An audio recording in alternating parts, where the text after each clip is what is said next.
Insulin is the hormone of fat storage. That's why you can't exercise your way out of obesity. Right. You're fighting a hormone, and the hormone always wins. Now, they said, when I looked at this diet, they said, we are going to reset your pancreas. And I rolled my eyes, and I said, neat trick. What do you got, a little red button that you push? But in fact, my partner, who's an MD, we did fasting insulin levels before the diet and after the weight loss phase. And sure enough, the insulin levels change. So if you can control your insulin levels, and the other component is keep your muscle mass. Most diets out there want to give you a balanced diet. Okay? Right. So they look at the food pyramid guidelines. Sure. Basically 65% complex carbs, 25% protein, and the rest good fats. So they say, okay, well, we're going to give you a balanced diet because that's healthy. So they cut the carbohydrates in half, move it over here, cut the protein in half, move it over here, and cut the fat in half. Now you have a balanced diet with half the calories, and you'll lose weight, no question. But you still have that large chunk of carbs at the top creating that insulin. Exactly, and the other problem is when you cut your protein in half, you lose fat, but you lose muscle. Right. So when you get to your weight loss, you're still making too much insulin, and now you have less muscle mass to burn it, and your basal metabolic rate goes back. You're doomed to gain the weight back. So is that why the first 2 weeks of the program you can't exercise? When this is really interesting because most people, and like I thought too, exercise must be a component of any weight loss program. We will always encourage exercise, but we got to look at the physiology we're creating here. Basically, our bodies have 3 tanks of energy. We must have glucose because we have certain cells, organs in our body that cannot use anything but glucose for fuel. So the body says, well, this is so important, I'm going to put it in a couple of different places, like for a rainy day, this and that. We always burn our blood sugar first, and that's real quick. Then we burn our stored sugar, which is called glycogen, okay? And that's the first little compartment of energy. It's stored in your muscles and in your liver. We also have skeletal muscle that can be broken down in organ mass because our body can make sugar out of certain amino acids. That's called gluconeogenesis. And then we have our big fat tank that we want to get to. Unfortunately, we always burn the sugar first. So if we have one of these balanced diets and we keep putting carbs back in that tank, you have to deplete that tank before you get to the other 2 compartments.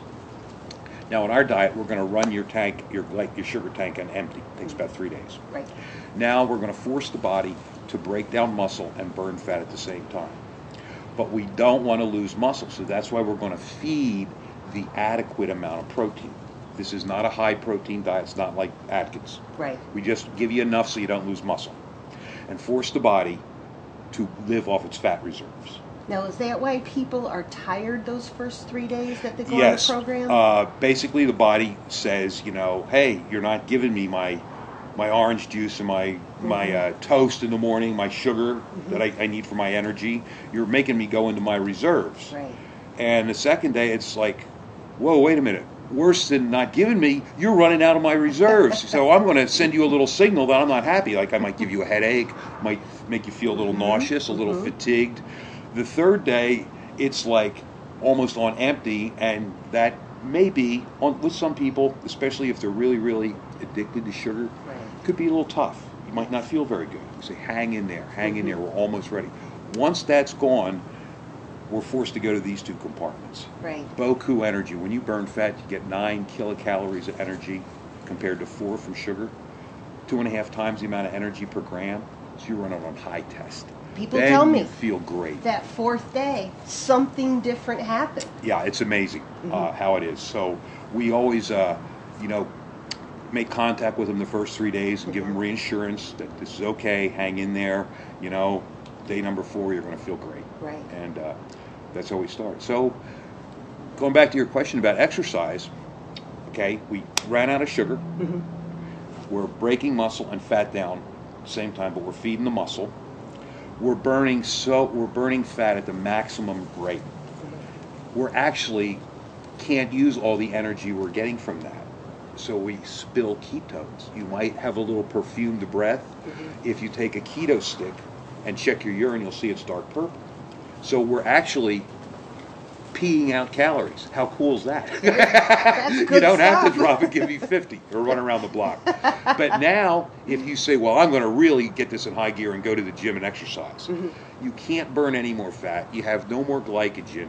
The only tank that you're going to break down muscle. You know, and that's counterintuitive because people say, well, if you exercise, you build muscle. Well, not in this first step of this program. After 2 or 3 weeks, the cells get used to this new source of fuel, and they run great, and then you'll have a great workout. But we always want to make sure that we get enough protein because we don't want to lose that muscle.